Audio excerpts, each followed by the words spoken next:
they were practicing how they would get under Trump's skin. They did it, and Trump immediately took the bait. And this happened time and time again throughout this debate. She's not running away with it. And the reason why she's not running away with it, because Americans are scratching their heads and saying, how did we get here? Who is this person? She appeared presidential. She delivered some good lines. She did get under Trump's skin, but she didn't give us a reason to vote for her. I think that she probably won this debate pretty handily. I still think Trump's going to win.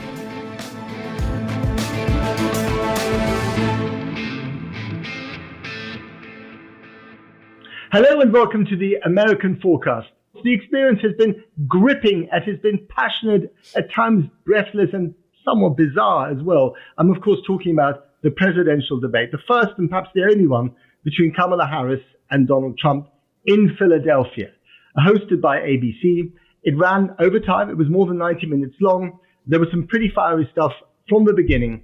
And I'm very happy to welcome to the American Fourcast my two guests in the middle of the night to discuss what went down, who won the debate, who didn't win the debate, what difference it might make. We have Kristin Davison, a Republican strategist, and we have Christine Emba from The Atlantic. Welcome to you both. Let me start with you, Kristin. Who do you think won this debate?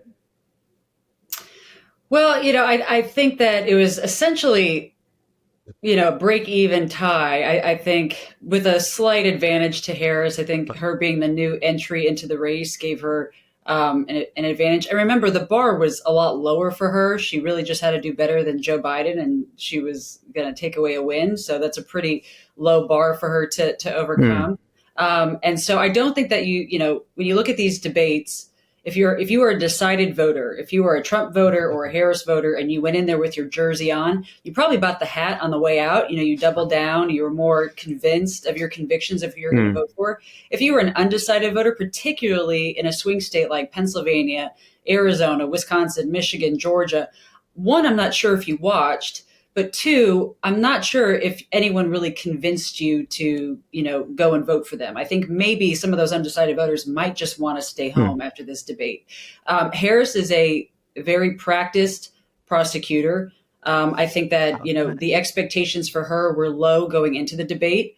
Had they been a little bit higher, she may have fallen short from them. She didn't do too much in fleshing out what her policies were. She kept saying, I have a concept about this, a plan for that. Now, she could have done a little bit more there. Now, on the flip side, Trump did take the bait on a certain number of things that he probably could have let go by, like January 6th, Wharton Business School. Yeah. I think the abortion back and forth was a little bumpy for a minute.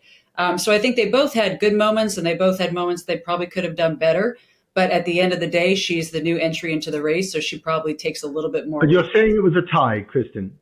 I think a tie with if it's a jump ball, it'll go a little bit to Harris, just because she was the new candidate on the stage. Christine, do you agree with Kristin?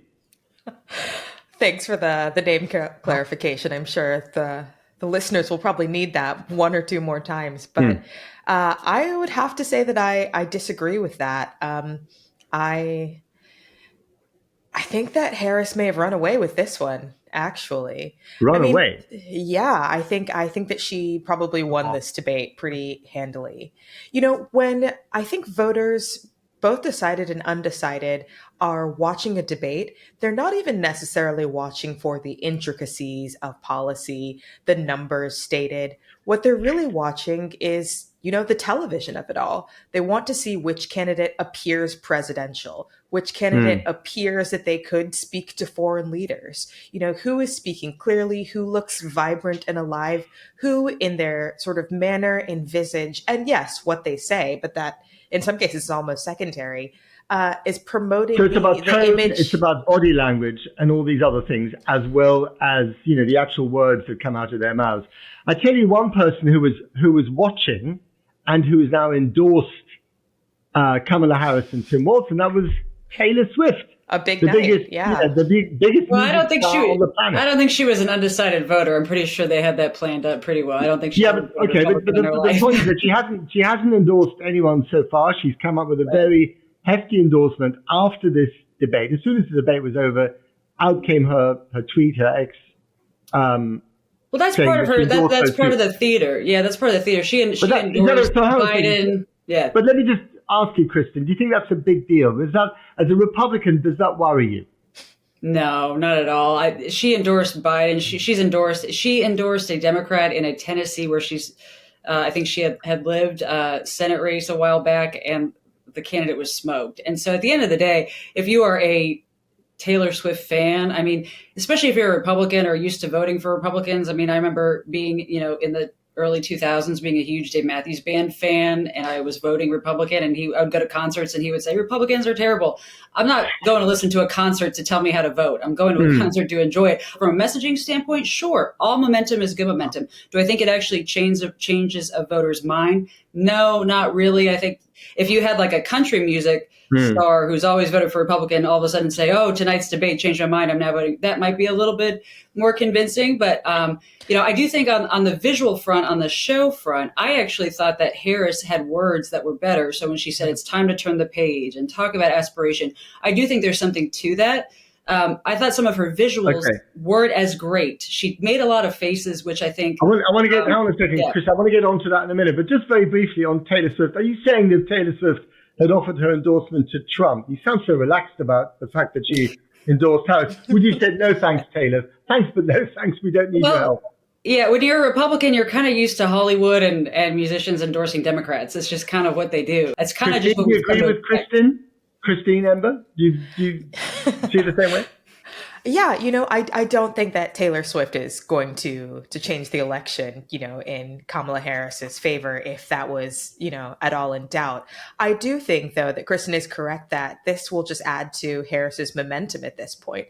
It's interesting that in this endorsement statement, which Swift did seem to wait to put out, she, first stated in kind of her first paragraph that she had decided to post this after watching the debate. In the second paragraph, she pointed out that she had decided to post this because she had seen AI misrepresentations of her endorsing Donald Trump and wanted to set the record straight. So warning voters against misinformation. And then, of course, she signed off her post with "as a childless cat lady." So she's definitely bringing that narrative, which is very bad for Trump and very bad for Republicans at this point, back into the public eye. I think that there are many low information voters, and often those are the same voters as, young and undecided voters who may be more swayed by a Taylor Swift endorsement, by their favorite artist, especially someone they have an emotional connection with, endorsing a presidential candidate, compared to older voters or voters who have already decided. So cats and other pets have had a pretty rough time in this election campaign so far. And tonight, Donald Trump, in a moment when she really got under his skin, in a question, that should have been about his strong point, which is attacking her on immigration, he ended up talking about cats and dogs being eaten, by desperate migrants, in various towns. I mean, that's one of those lines that will get remembered, one of those zingers that will get remembered at the end of this debate, perhaps in the history books. Kristin, do you think that was ill-advised? Do you think that's one of those lines that Donald Trump might regret? Because it was kind of silly.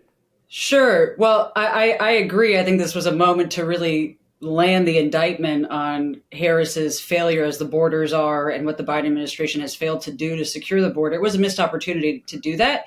Now, I think that there have been lines that Trump has used before where I think, people will say, how could he say that? And that's going to hurt him. And it ends up actually helping. I mean, maybe there's some twist here where now there's going to be an undecided voter in Wisconsin who's Googling what that means. And then it takes him to the next page to see, oh, actually, Harris failed it. I mean, the fact is whether, this is not the first, phrase or thing that Donald Trump has said where, someone's sitting on a podcast saying, wow, that's kind of strange. Do we think that was the right thing to say? It's worked for him. He actually has been one of the better communicators in a generation. Whether you agree with what he's saying or not, you can't disagree with the fact that he's had a brand and a way of communicating. It helped win him the White House in 2016, come close in 2020. We'll see if it works in 2024. But I don't think anyone was surprised that he mentioned it. I personally wish that he had, dove in a little bit stronger on Harris's record on immigration, because I think that once Americans learn about that, they will be disappointed in what she's done and want someone stronger on it. So I think it was a missed opportunity on that front. But in terms of whether or not it was the smart thing to say, we'll find out. Trump has been smarter on this, on branding and reaching into the electorate than most of us. So he may know something we don't. Okay. I mean, she really seemed to get under his skin in that rather predictable way when she questioned the size of the crowds going to Trump rallies. This whole thing comes up over and over again, and he falls for it every single time. Christine, do you think that was, calculated by her to basically ruffle his feathers and worked? Oh, absolutely. I mean, the Harris campaign telegraphed as they were preparing for the debate, that they were practicing how they would get under Trump's skin, how they would use his record of, in many cases, falsehoods, his records, yes, the visible record of his, crowd sizes dwindling to needle him. They said that they would do that. They did it. And Trump immediately took the bait. And this happened time and time again throughout this debate. Harris said something about how other world leaders didn't respect him. Trump immediately exploded and went on a long-winded ramble that ended up having nothing to do with the question. I think that Trump does have a reputation as a savvy communicator, a kind of savant-like communication. He is known for phrases that stick in people's heads, including they're eating cats and dogs, including I guess the illegal immigrants getting transgender surgery in prisons happened in this debate. But I think that's something that Harris supported. Those so phrases that's real. Now seem a little bit, frankly, unhinged. You saw Harris needle him, and then Trump just sort of ramble on in these long, confusing sentences that I don't actually think were endearing or as funny as they used to be. Okay, so here's another important point, because we know that these debates are not just one on, on words and rhetoric, they're also one on body language.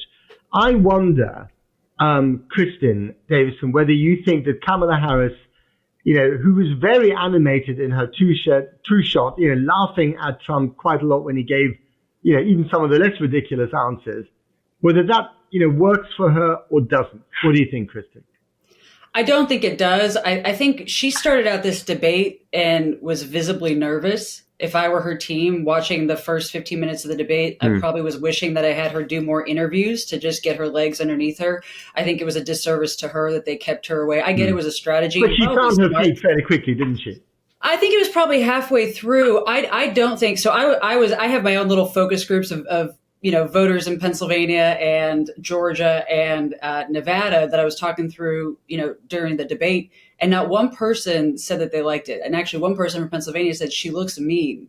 And so and it is unfair. It is unfair. Women get a bad rap. We do, but we have to be cognizant of it. The same thing happened to Hillary Clinton. And so some of her scowling at Trump, I don't think helped her. I think she would have been better to just stay smiling versus, he had a tough look. And that's kind of what you expect with Trump. I think that she probably went a little too harsh in some instances, that it wasn't appealing to a lot of, right now the gender gap is, she's winning women, he's winning men. She needs to do better with white men, particularly with white men in states like Pennsylvania and Wisconsin that didn't go to college. So blue collar workers, right now she's hemorrhaging them. And so if she really wants to win the states that are going to decide the election, she probably should have endeared a little bit more and not come across, with some of the facial expressions. Again, listening to a debate and watching a debate are two different things. Okay, I think I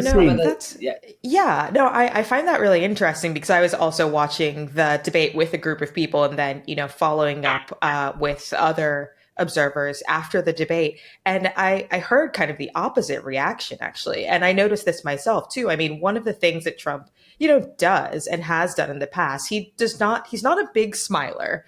He, as you say, he looks tough. He looks rather mean.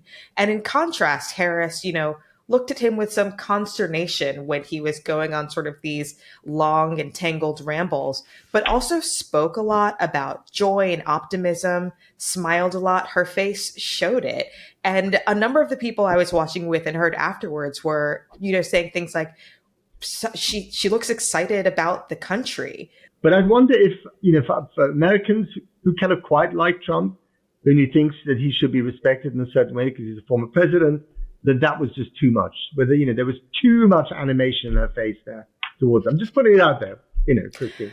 Yeah, no, I think that's a fair question. I mean, I think one of the things that, the Trump campaign has used against Harris in the past is that, she's silly. She's kind of an airhead. They tested out the sort of laughing Kamala line, as though she's always giggling and smiling and has nothing intelligent to think of, cannot be a serious presence on a public stage. And I think actually tonight. Exactly. I think purposefully some of her debate prep must have been to project a serious and sort of commanding aura to show that she can be presidential, that she could, if necessary, face down a strong man in a one-to-one conversation or take charge in the Situation Room.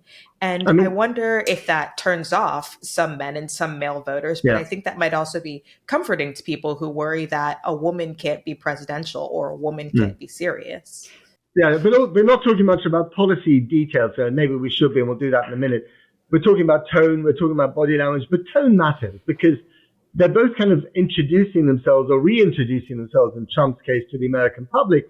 And one thing that really struck me was that, after having started really quite calmly, in a presidential manner, Trump, once she needled him, kind of lost the plot a little bit and started shouting. And, Kristin Davison, I just wonder whether you as a Republican think that he missed a trick there, that he allowed Trump to be too much Trump.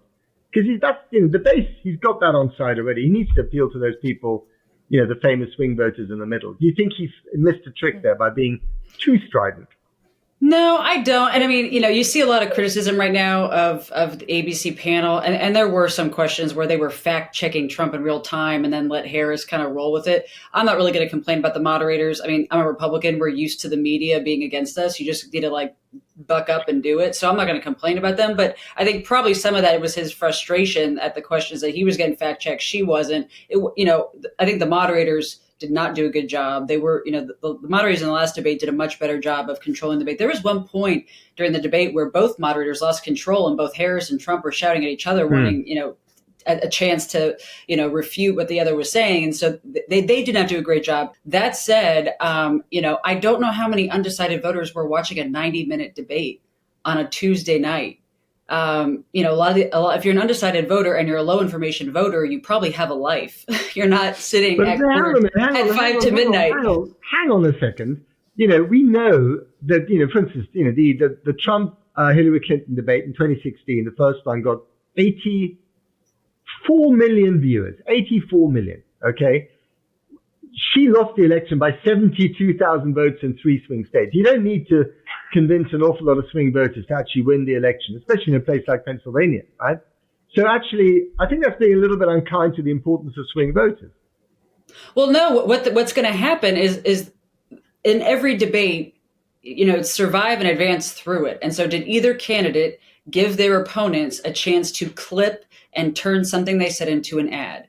I'm sure that, and I'm sure right now on X and on Facebook and TikTok and whatever, platforms are out there, both campaigns are clipping parts of the debate and putting music to it. And that's what gets to the undecided voter. In Philadelphia, Pennsylvania, I guarantee that abortion exchange back and forth is going to be rolling hot for every undecided voter there to see, going back and forth, back and forth. There has been moments that, where Harris wasn't exactly strong in her positions, or, I'll do this later, I'll do that later, or just denying it. So what I've seen so far is her saying, I won't take away your guns. I won't ban guns. Yeah. And supplementing it with, well, what about this vote? And what about when you said this? She has flip-flopped on so many issues, and she's been very savvy in order to get through it. And that's why they don't have her do interviews. That won't be able, she was able to get through tonight, but now the work comes to those undecided voters to show the proof and what she said. And that's when they really, will be able to change their mind. But to be fair to her, when he was asked about his healthcare plan to replace Obamacare, he said, well, I haven't got one yet because I'm not president. So, they both had unfinished business, in terms of major. But she's in office right now. Right. She's sitting in office right now. All right. So, one-liners. What's the one-liner, Christine Emba, that this debate will be remembered for, do you think, that might move the dial in Kamala Harris's favor? Yeah, no, I mean, there are a huge number of just striking moments from this debate. I mean, I think one-liner that stands out to me, and also as an example of this needling that Harris did so successfully in this debate, was when she pointed out in a discussion of, peaceful transfer of power, that Donald Trump was fired by 81 million people and is clearly having a very hard time processing that. Both, calling to mind the January 6th insurrection, his election denial, also hinting at age and mental acuity problems, sort of fitting a number of criticisms into one statement. But one of the things that I think was most interesting about this debate overall, and not just one-liners, but in the broader approach to the debate in the audience that both candidates took, was that Harris spent a lot of time speaking directly into the camera, to the viewer, and also talking about sort of individual stories, her own personal history, the history of the people she's spoken to. I mean, Kristin, you mentioned the abortion question, and I think you're right that Harris left some questions unanswered in that back and forth. But when she gave details, when she talked about the idea of a 12-year-old having to carry a child-born incest to term, or a woman bleeding out in a parking lot because her miscarriage can't be treated in the hospital because doctors, are afraid of being sued. Like, I don't think that any candidate in recent memory, perhaps ever, has spoken so clearly and so openly about their abortion positions. And I think that is going to be really memorable for a lot of voters. Right. Well, I mean, that's a base play for her. Some may call it emotional and personal, but she was repeating scare attacks that the left uses. No undecided voter is seriously thinking that there are women bleeding in parking lots and that doctors are being arrested. And Trump has been very clear where he is on this issue and has been hit for being too moderate on it. And so it was a base play for her. The people that she's appealing to there are already voting for her, already, if abortion is your issue that you're voting on and you are pro-abortion, you are voting for a Democrat. That's what's going to happen. And so that she used a lot of scare tactics, maybe to someone who's already supporting her. That seems emotional and appealing, but that's what she's trying to do. She's trying to get her base out to vote. Okay. And so I didn't necessarily think that it was appealing to an undecided voter, because an undecided voter wants to hear about the economy, the border, crime, which she's all terrible on, and not necessarily has abortion as their top three. Okay. Do you think there was a single line that Trump came up with, Kristin Davison, that could have persuaded swing voters? I think every opportunity that he had to point out where she has flip-flopped on an issue there in Pennsylvania, fracking is a huge issue in that state. Every time that he was able to mention that she wants to ban fracking, and she can come out and say she doesn't want to anymore, that doesn't matter. She's on tape saying she wants to. Doesn't matter if it was 3 years ago or 1 year ago. If she's bringing up January 6th and things that are all in the rearview mirror, we can bring that up too, because she has confirmed that she wants to ban fracking. She wants to take meat out of the food pyramid for climate activists. So she is a radical progressive on issues that people in Pennsylvania, which will likely decide the election, are appalled at. And so I think his strongest moments were every time he was able to remind voters of that. And you're going to see that on repeat, full blast in states like Pennsylvania, Wisconsin, Michigan, Ohio, Arizona, Nevada, and Georgia for the next 50 some days. Do you think that she managed to introduce herself as a presidential character in this debate? First to you, Kristin Davison. I think she did meet the mark of appearing confident and competent and presidential. I think she accomplished that in terms of introducing herself and letting voters see her heart and who she is. No, I don't. I don't think we learned anything from her tonight. I think we saw someone who was very well rehearsed, who came off a little, nervous and then really leaned in. You could tell the lines that she had been practicing. Towards the end, she kind of said, I need to say this. It's almost like you could hear her debate coach saying, and if you didn't get to say it yet, make sure you interrupt and say you have to say it. Like we tell candidates to do that. That's what she did. So we have to turn the page. It's a great line. It doesn't mean it. It's very void of substance, of heart, of anything that's going to make Americans' lives better. Now, I do think she could have gotten away with that tonight had she already been out with, interviews, not just, friendly ones, but interviews, really diving, not put up a copy and paste policy page from the Biden administration the night before the debate and think that checks the box. What she did do, in fairness to her, is she did appear presidential. She did appear confident. She appeared, that she could potentially get there. But in terms of who she is, Americans have no idea. Someone who has been a Kamala Harris supporter for a long time is here saying, she killed it. This is great. Because you already know who she is or who you want her to be. I don't know which Harris showed up tonight. Okay. But, on Donald Trump, we kind of know who Donald Trump is, and some people love him and some people loathe him. Do you think that he surprised anyone who might be in the middle with anything he said or did tonight, Christine? I don't think that he surprised anyone. I think you're exactly right. I mean, people know who Donald Trump is. I think even in this debate, he played some of the Donald Trump greatest hits, whether it's, his pronunciation of China, his, stating that he went to Wharton, although he called it the Wharton School of Finance instead of the Wharton School of Business, which was a little odd if he is an expert from that school. I think that Harris may have gotten him a little bit with, we're going to hear from the same playbook, because that was the Donald Trump we have heard at rallies, we've seen on TV, we've seen for the past several years. I do think that Kamala Harris did take the opportunity to try and make statements that were actually about her as a person that could introduce her to a new voter. She started off the conversation talking about her middle-class upbringing, her mother, and how she was only able to live in the house her parents bought when she was a teenager. She talked about her record as a prosecutor, and in fact sort of brought out her own prosecutorial playbook at the end in her closing statement. So she was trying to hit, I think, the highlights of her background that show her strengths that voters may not have heard or understood in the past. And so if you had come to this debate and you weren't sure like where Kamala Harris came from, what her background was, what her personality was, I think that you saw more of that than, yes, you have seen on the campaign trail so far. Because you're right, Kristin, she hasn't been doing a lot of interviews. She has been the vice president, not the president. She was in the background. And I think she's trying to show more of her own personality and background through both her statements and, yes, her posture and performance. There was quite a tough moment, wasn't there, Kristin Davison, when Trump was going on about Biden, and she said, "You're not running against Joe Biden, you're running against me." And she kind of, turned towards him, faced him down. I mean, it was, one of those sort of prosecutorial moments that, that was quite remarkable, I thought. And then he clearly didn't like it, judging from the look on his face. I thought it was pretty well rehearsed. There are some people in this business that I think watch episodes of The West Wing and think that that's what all Americans want to see. And so that was definitely a West Wing line, and people that do this every day can say, yeah, that was great.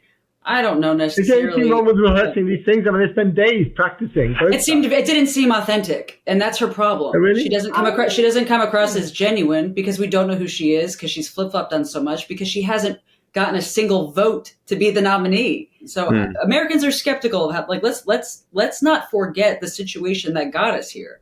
It is not a normal situation. She did not, go and campaign in Iowa and New Hampshire and South Carolina and win the confidence of her party.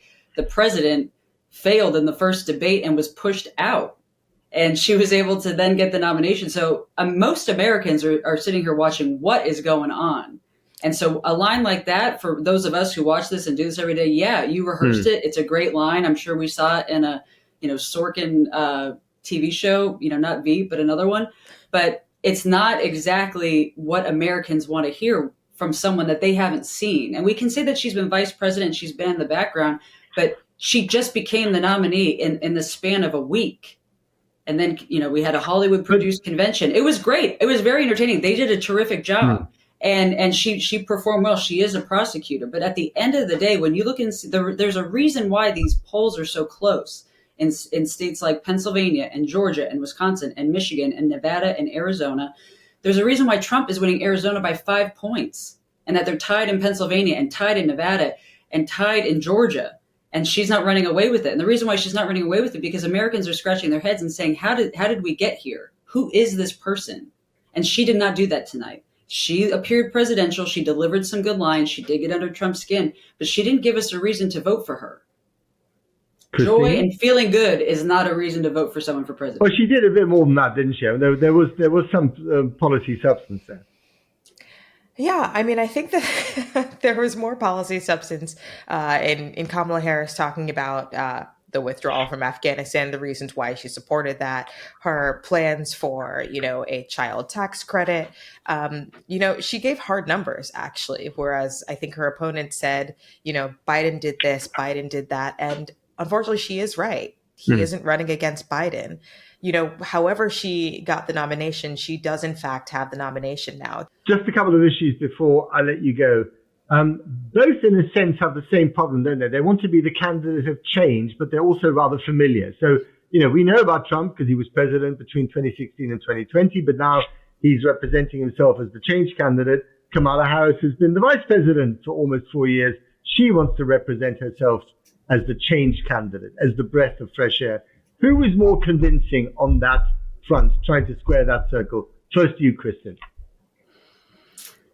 I think that if you were someone that was leaning Trump, you would say Trump was. If you were someone leaning Harris, you say Harris was. I do think that Harris had more lines to that effect. Turn the page, look forward. She definitely knew. She got the assignment. She knew that she had to kind of make those statements. And she, frankly, being a sitting administration, and we can blame Joe Biden for all we want, but she was the border czar. She brags that she took the tie-breaking vote on the Inflation Reduction Act, which has only made the situation worse.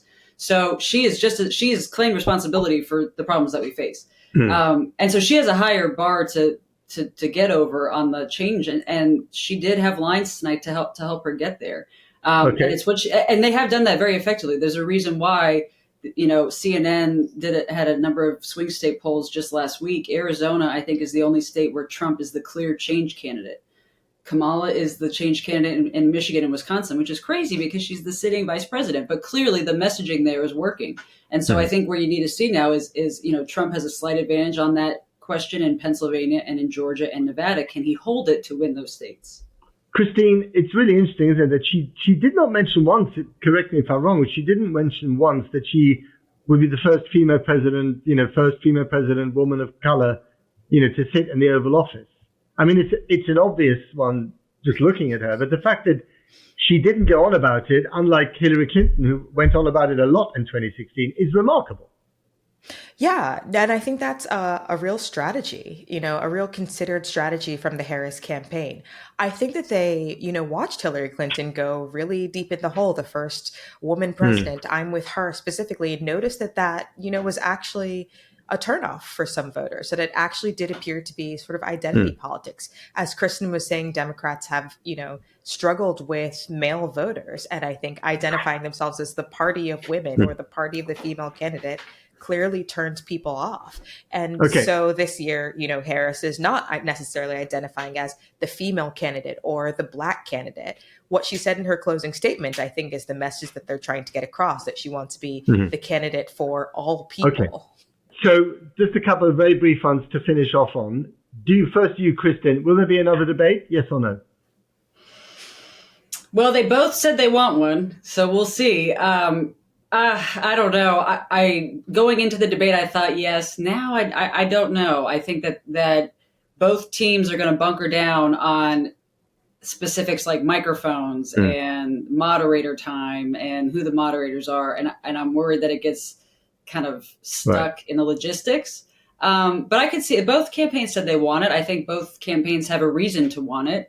And so I think there's probably a decent shot that we get one, but I could also see it being dragged out for the next few weeks, fighting over microphones or who the third moderator is. Christine, what about you? I don't see it happening, frankly. I mean, both campaigns have said that they want a second debate. But of course, which campaign is going to say, no, this debate was so horrible, I can't bear to do it again? That would be a failure. I do think that, the debates serve to ideally push one candidate ahead or see one fall behind. And the fact that Harris did, as Kristin pointed out, better than expected in this debate, and that Trump did show some stumbles, suggests that, neither side will necessarily want to reset that. Trump doesn't want another opportunity to potentially make mistakes or fall behind. Kamala Harris doesn't want to lose whatever momentum she's gained. Okay, finally, watched by the eagle behind me and clutching my lucky hat, the soothsayer's hat. Who's going to win this election based on what we saw tonight in the debate? First, you, Kristin Davison. Who's going to win? I still think Trump's going to win. Why? I don't think that anyone that was for him has a reason to change their mind. You know who Trump is. You know who you're voting for. I think at the end of the day, an undecided voter, this election will be decided by 50,000 people in 3 states, probably 6 cities. And those voters are going to be driven to vote. Either they're going to stay home or they're going to vote because they really can't afford groceries anymore, or they're paying, with $1 bills for gas to try to make it longer. And Harris does not have an answer for any of that. All right, so you're saying this debate was not the decisive in that, moving that needle. No. What about you, Christine Emba? Who's going to win in November? And is it because of this debate? I don't think that the The hat debate of will. truth is shaking.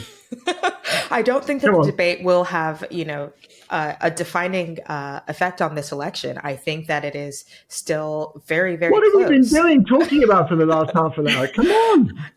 That said, I think that I think that voters already know who Trump is.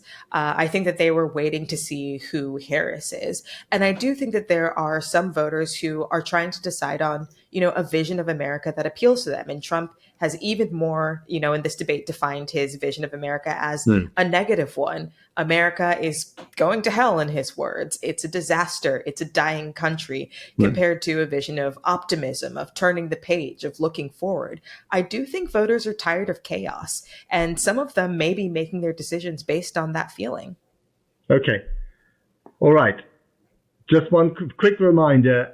Pennsylvania starts voting in the postal ballot on the 16th of September. 16th of September. On that note, ladies, thank you very much indeed. Kristin Davison, Christine Emba, thank you very much for discussing the debate with me tonight. That's the American Forecast. See you next time.